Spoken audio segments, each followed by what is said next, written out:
Hi hello dear friends, ഞാൻ സുന്ദര തീരത്തേക്ക് വന്നിരിക്കുകയാണ്. സുന്ദര തീരം എന്ന് പറഞ്ഞാൽ ട്രിവാൻഡ്രത്ത് നിന്ന് ഏകദേശം 77 കിലോമീറ്റർ സഞ്ചരിച്ചാണ് ഇങ്ങോട്ട് എത്തിച്ചേർന്നിരിക്കുന്നത്. അപ്പോൾ ഇതെന്ന് പറയുമ്പോൾ കൊല്ലം പടപ്പാക്കര കാഞ്ഞിരങ്കോട് കായൽ, അതാണ് എക്സാക്ട് ലൊക്കേഷൻ വരുന്നത്.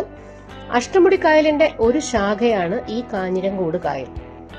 മെയിൻ റോഡിൽ നിന്ന് ഏകദേശം ഒരു 1.5 കിലോമീറ്റർ ഉള്ളിലോട്ടാണ് ഇത് സ്ഥിതി ചെയ്യുന്നത്. ഇനി ഇങ്ങോട്ടുള്ള റോഡിനെ പറ്റി ചോദിക്കുകയാണെന്നുണ്ടെങ്കിൽ റോഡ് വളരെ കുഴപ്പമൊന്നുമില്ലാത്ത റോഡായിരുന്നു. പിന്നെ ആ പ്രോപ്പർട്ടിയിലേക്ക് കടക്കുമ്പോൾ അവിടുത്തെ ആ വഴി, അതാണ് ഇപ്പോൾ നിങ്ങൾ കാണുന്നത്.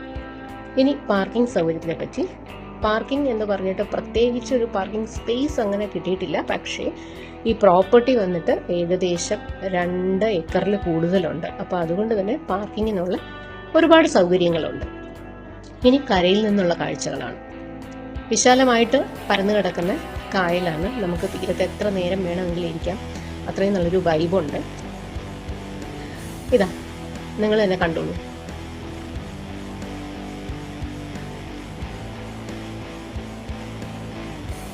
ഈ തീരത്ത് നിന്നുള്ള കാഴ്ചകളൊക്കെ കാണുമ്പോൾ നമുക്ക് മനസ്സിലാവും ഈ പേര് പോലെ തന്നെ ഒരു സുന്ദരമായ തീരത്തിലേക്കാണ് ഞാൻ എത്തിയിരിക്കുന്നത്. ഞങ്ങൾ ചെന്നപ്പോൾ ഒരു വെൽക്കം ഡ്രിങ്ക് ഒക്കെ കിട്ടി. 2 ഓപ്ഷനാണ് ചോദിച്ചത്. അതായത് നോർമൽ നാരങ്ങ വെള്ളം വേണോ അതോ സോഡ ചേർത്തുള്ള വേണമെന്ന്. ഞാനൊരു നോർമൽ നാരങ്ങ വെള്ളമൊക്കെ വാങ്ങിച്ച് ഇതേ പ്ലേസ് എക്സ്പ്ലോർ ചെയ്യാനായിട്ട് ഇങ്ങനെ നടക്കുകയാണ്.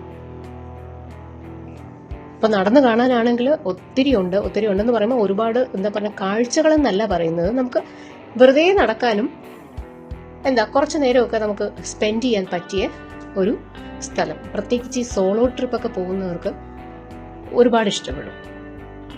പിന്നെ ഒരു സ്ഥലത്തോട്ട് നമ്മൾ പോകുമ്പോൾ നമ്മുടെ പ്രധാനപ്പെട്ട കൺസേൺ എന്ന് പറയുന്ന കുറേ കാര്യങ്ങളുണ്ട്.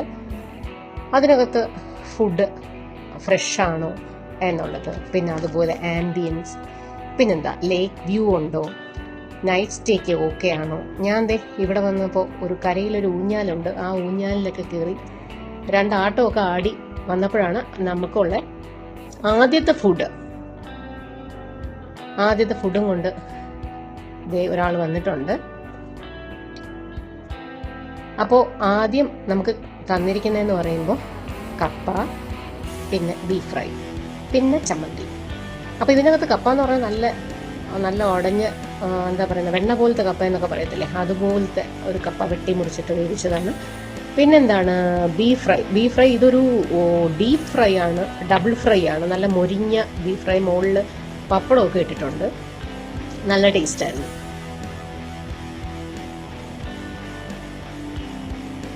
അത് കഴിഞ്ഞ് ഈ ആദ്യത്തെ തീറ്റയൊക്കെ കഴിഞ്ഞിട്ട് ഞാൻ വെറുതെ ഒന്ന് നടക്കാൻ ഇറങ്ങി. ഇപ്പം എൻ്റെ പുറകിൽ കാണുന്നത് ഇതൊരു ഓൾഡ് ഒരു കോട്ടേജ് പോലെയാണ്. അത് ഇപ്പം അവിടെ ഒന്നും നമുക്ക് ചെയ്യാൻ പറ്റത്തില്ല, സ്റ്റേ ചെയ്യാനൊന്നും പറ്റത്തില്ല. പിന്നെ വെറുതെ ഒന്ന് കറങ്ങി കാണാം. പിന്നെ അവിടെ നിന്നൊരു സ്റ്റെപ്പ് താഴോട്ട്, നല്ല രസമുണ്ട്. അപ്പോൾ ഞാൻ ആ പ്ലേസിലൊക്കെ ഒന്ന് ഇത്രയും പരന്ന് കിടപ്പുണ്ട്. അപ്പോൾ അവിടെയൊക്കെ ഒന്ന് പോയി കണ്ട് നടക്കുകയാണ്. ഇനി ഇത് കഴിഞ്ഞതിന് ശേഷം എല്ലാവരും കൂടെ എന്നെ കായലിലോട്ട് ഇറക്കി വിട്ടു. അതായത് ഇവിടുത്തെ ഒരു പ്രത്യേകത, കരയിലും ഊഞ്ഞാലുണ്ട്, കായലിലും ഊഞ്ഞാലുണ്ട്. എൻ്റെ ഉദ്ദേശം എന്ന് പറയുന്നത് അങ്ങോട്ട് പോവുക, ആ ഊഞ്ഞാൽ ആടുക എന്നുള്ളതാണ്. അപ്പോൾ ഈ ഇതിനകത്ത് എത്ര ദൂരം വേണമെങ്കിലും നമുക്ക് നടക്കാം. ഇങ്ങനെയുള്ള പ്രദേശത്തിൻ്റെ ഒരു പ്രത്യേകത എന്ന് പറയുമ്പോൾ നമുക്ക് കായലിൽ കൂടെ തന്നെ ഒരുപാട് ദൂരം നടക്കാനായിട്ട് പറ്റും. അപ്പോൾ ഞാൻ അവിടെ ചെന്ന് ആദ്യത്തെ ആ ഊഞ്ഞാൽ നോക്കി. അത് കുറച്ച് മുകളിലോട്ടാണ് ഇരിക്കുന്നത്. അപ്പോൾ എന്നോട് പറഞ്ഞു ഊഞ്ഞാൽ താഴ്ത്തി ഇടാൻ പറ്റുമെന്ന് പറഞ്ഞു. അപ്പോൾ ഒരു ഊഞ്ഞാൽ, താഴ്ന്ന് കിടക്കുന്ന ഒരു ഊഞ്ഞാലിൽ കയറാനുള്ള ശ്രമമാണ്. പിന്നെ എൻ്റെ ഒരു ഉദ്ദേശം എന്ന് പറഞ്ഞാൽ, ഈ കരയിൽ നിന്നപ്പോൾ ഉള്ള ഉദ്ദേശം എന്ന് പറയുമ്പോൾ ഈ ഊഞ്ഞാലിൽ കയറി ഞാൻ വളരെ ഭയങ്കരമായി ആടുന്നു എന്നുള്ളതാണ്. പക്ഷെ അതൊന്നും നടക്കൂല. കാരണം വെള്ളത്തിൽ, കരയിലെ പോലെ അല്ല, വെള്ളത്തിൽ നമുക്ക് ഊഞ്ഞാൽ ആടുക എന്ന് പറഞ്ഞാൽ വലിയ പ്രയാസമാണ്. അപ്പോൾ അതിൽ നോക്കി അത് കഴിഞ്ഞിട്ട് ഞാൻ അടുത്ത ഊഞ്ഞാലി, കരയിൽ നിൽക്കുന്നവരൊക്കെ പറയുന്നുണ്ട് ചേച്ചിയുടെ വിനോദം എന്ന് പറയുന്നത് കടലിൽ കിടക്കുന്ന ബോട്ട് അഴിച്ചു വിടുക, കായലിൽ കിടക്കുന്ന ഊഞ്ഞാൽ അഴിച്ചിടുക, എന്നിട്ട് മീനുകളെയൊക്കെ ചവിട്ടി മാനസികമായി പീഡിപ്പിക്കുക എന്നൊക്കെ ഈ കരയിൽ എൻ്റെ കൂടെ വന്നവർ പറയുന്നുണ്ട്. അപ്പോൾ ഞാൻ ഊഞ്ഞാലിൽ കയറി ആടാനുള്ള ശ്രമം നടത്തി, പക്ഷെ ദയനീയമായി പരാജയപ്പെട്ടു. എനിക്ക് തോന്നുന്നു ഒരാളും കൂടെ എൻ്റെ പുറകെ ഉണ്ടായിരുന്നെങ്കിൽ പറ്റുമായിരുന്നു. പിന്നെ ഞാൻ ഊഞ്ഞാലിൽ ചാടി കയറി. ഈ ആടുന്നതെന്ന് പറയുമ്പോൾ ഞാൻ മനഃപൂർവ്വം ആടുന്നതല്ല. നമ്മൾ ഈ ഊഞ്ഞാലിൽ കയറുമ്പോൾ വെള്ളത്തിന്റെ ആ ഒരു ഒഴുക്ക് നന്നായിട്ടുണ്ട്. അതുകൊണ്ട് എൻ്റെ ബാലൻസ് പോകുന്ന കാഴ്ചയാണ് നിങ്ങൾ കാണുന്നത്. ഇനി ഞാൻ അവിടെ നിന്ന് ഇറങ്ങിയിട്ട് നേരെ ഒരു ബീം വെച്ചിട്ടുണ്ട്, അങ്ങോട്ട് നടക്കുകയാണ്. ഈ കാണുന്ന പോലെ ഈസി അല്ല ഈ വെള്ളത്തിലോട്ട് ഇറങ്ങി നടക്കുക എന്നുള്ളത്. ഈ ബീം, അതായത് ആ സെക്കൻഡ് കാണുന്ന, നിങ്ങൾ കാണുന്ന അതിൽ വെച്ചിട്ടാണ് ഇവരുടെ ആ വാട്ടറിന്റെ ലെവൽ കണക്കാക്കുന്നത്. അപ്പം എന്നോട് പറഞ്ഞു ഈ വാട്ടർ ലെവൽ കണക്കാക്കുന്നതെന്ന് പറയുമ്പം അതിൻ്റെ ഹൈറ്റ്, അതായത് വെള്ളം ഇങ്ങനെ കൂടിക്കൊണ്ടിരിക്കും, നല്ല അടിയൊഴുക്കുണ്ട്. അപ്പം ഞാൻ അവിടെ ചെന്ന് നിന്നു. അവിടെ നിൽക്കുമ്പോഴും എനിക്കറിയാം ഭയങ്കര ഒഴുക്കാണ് താഴോട്ട്. എനിക്ക് അതിൻ്റെ മുകളിൽ വലിഞ്ഞു കയറണമെന്നുണ്ടായിരുന്നു, പക്ഷേ അത് പറ്റത്തില്ല. കാരണം അവിടെ വേറെ സ്റ്റെപ്പ് അങ്ങനെയൊന്നുമില്ല. ഇങ്ങനെ നമുക്ക് അവിടെ ഒന്ന് പോവാം. ഇത് കരയിൽ നിന്നുള്ള കാഴ്ചയാണ്. പിന്നെ അവിടെ നിന്ന് ഇതിന് ഈ കാണുന്നതിൽ തന്നെ 2 ഗേറ്റ് വേ പോലെയാണുള്ളത്. ആദ്യം ഞാൻ അവിടെ നിന്ന് നേരെ കയറാനുള്ളത്, അതായത് ഞാൻ വന്ന വഴിയല്ല, ഓപ്പോസിറ്റ് വഴിയിലോട്ട് കയറാനുള്ള ഒരു ശ്രമമാണ് നടക്കുന്നത്. പക്ഷെ ഭയങ്കര രസമാണ്. നമുക്ക് ഈ വെള്ളത്തിലൊക്കെ കുറേ നേരം, ഇപ്പം എന്നെ സംബന്ധിച്ച് എനിക്ക് ഈ വെള്ളം എന്ന് പറയുന്നത്, വെള്ളം, മല എന്നൊക്കെ പറയുന്നത് ഭയങ്കര ഒരു ക്രേസാണ്. അപ്പോൾ അങ്ങനെയുള്ള ഇഷ്ടപ്പെടുന്നവർക്ക് ഇത് വളരെ നല്ലൊരു അനുഭവമായിരിക്കും. അപ്പോൾ അത് കഴിഞ്ഞിട്ട് കുറേ നേരം വെള്ളത്തിലേക്ക് കടന്നു. അത് കഴിഞ്ഞിട്ട് കയറാനുള്ള പരിപാടിയാണ്. അത് കഴിഞ്ഞിട്ട് കരയിൽ നിൽക്കുന്ന കശുമാങ്ങ അവിടെ ഒരുപാടുണ്ട്. ആ സൈഡിലൊക്കെ ഒത്തിരി ഉണ്ട്.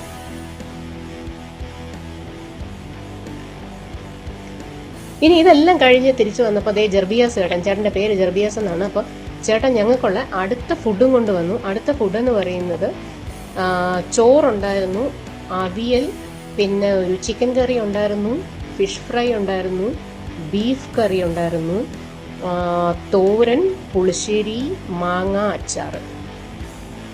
അപ്പോൾ ഇതിൻ്റെ പ്രത്യേകത എന്ന് പറയുന്നത് നമ്മൾ വീട്ടിൽ കഴിക്കുന്ന അതേ രുചിയിൽ തന്നെയാണ് ഫുഡ്. ഭയങ്കര നല്ലതായിരുന്നു. ചിക്കൻ കറിക്ക് കുറച്ച് എരിവ് കുറവായിരുന്നു, അത് ഇല്ല. പിന്നെ ഇത് ഇപ്പോൾ കാണുന്നത് കിച്ചണാണ്. ബേബി ചേച്ചി ഇതേ ഞങ്ങൾ വന്നിട്ട് അടുത്ത ആൾക്കാർ വരുന്നു എന്ന് പറഞ്ഞ് കുക്ക് ചെയ്യുന്നതാണ്. അത് കഴിഞ്ഞ് ഞാൻ നേരെ കോട്ടേജിൽ പോയി. ഇപ്പോൾ കോട്ടേജ് എന്ന് പറയുന്നത് ഭയങ്കരമായിട്ട് നന്നായിട്ട് വിരിച്ചൊന്നും ഇട്ടിട്ടില്ല. കാരണം ഞാൻ നൈറ്റ് സ്റ്റേക്ക് പോയതല്ല, ജസ്റ്റ് ഒന്ന് പോയി പ്രോപ്പർട്ടി ഒന്ന് ജസ്റ്റ് കണ്ട് ആസ്വദിക്കുക, തിരിച്ചു വരിക, അത് മാത്രമായിരുന്നു ഉദ്ദേശം. അപ്പോൾ പക്ഷേ എനിക്ക് ഈ റൂംസ് കാണണമെന്നുണ്ടായിരുന്നു. നിങ്ങൾ ഈ കാണുന്നതാണ് റൂം. ഇതിപ്പോൾ നമ്മൾ നേരത്തെ ബുക്ക് ചെയ്തൊക്കെ പോകുമ്പോൾ അവർ നല്ല ഭംഗിയായിട്ട് സെറ്റ് ചെയ്ത് തരും. റൂമൊക്കെ ഭയങ്കര പോർഷൻ ഒന്നും പറയാനില്ല. പക്ഷേ ഒരു ദിവസം അല്ലെങ്കിൽ 2 ദിവസം നമുക്ക് സ്റ്റേ ചെയ്യാനുള്ള എല്ലാ സൗകര്യങ്ങളും അവിടെയുണ്ട്. ഇത് 2ാമത്തെ കോട്ടേജ്. ആദ്യത്തെ കോട്ടേജ് ഞാൻ കണ്ടു. ഇതുപോലെ ഒരു 5-6 കോട്ടേജ് ഇവിടെയുണ്ട്.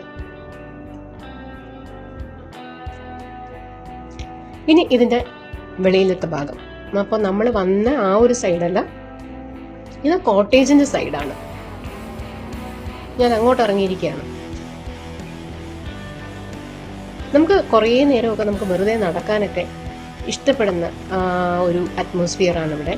ഭയങ്കര ശാന്തതായിട്ടുള്ള, കാരണം നമുക്ക് ചില പ്ലേസിൽ പോകുമ്പോൾ ചോദിക്കുന്നത് ആംബിയൻസ് എങ്ങനെയുണ്ട്, ലേക്ക് വ്യൂ ഉണ്ടോ, അതുപോലെ നൈറ്റ് സ്റ്റേക്ക് ഓക്കെ ആണോ. ഇവിടെ വന്നാൽ ഒരു ക്യാമ്പ് ഫയർ ഒക്കെ സെറ്റ് ചെയ്യാൻ ഭയങ്കര നല്ല ഇതാണ്, നല്ലൊരു ആംബിയൻസ് ആണ്. നൈറ്റ് സ്റ്റേക്ക് വേണമെങ്കിൽ നമുക്കൊരു ക്യാമ്പ് ഫയർ ഒക്കെ സെറ്റ് ചെയ്യാൻ പറ്റും. ഒരു ഗ്രൂപ്പായിട്ട് പോവുകയാണെങ്കിൽ എൻ്റെ പ്രോപ്പർട്ടി നമുക്ക് എടുക്കാനായിട്ട് പറ്റും.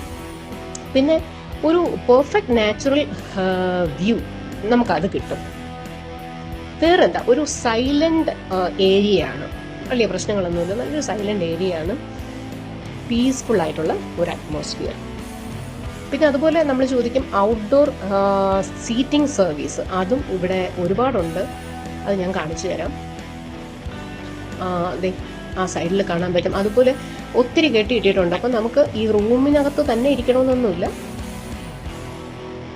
ഇതിപ്പോൾ എൻ്റെ ഫോട്ടോഷൂട്ട് സെഷനാണ്. നമുക്ക് ഇഷ്ടം പോലെ ഫോട്ടോസ് എടുക്കാൻ പറ്റും.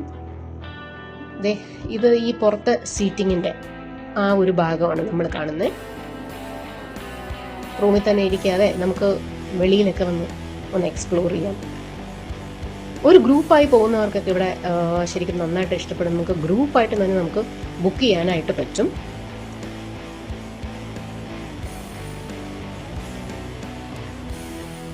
ദേ ഒരു വള്ളത്തിൽ പേരൊക്കെ എഴുതി ഇട്ടിട്ടുണ്ട്. പേര് പോലും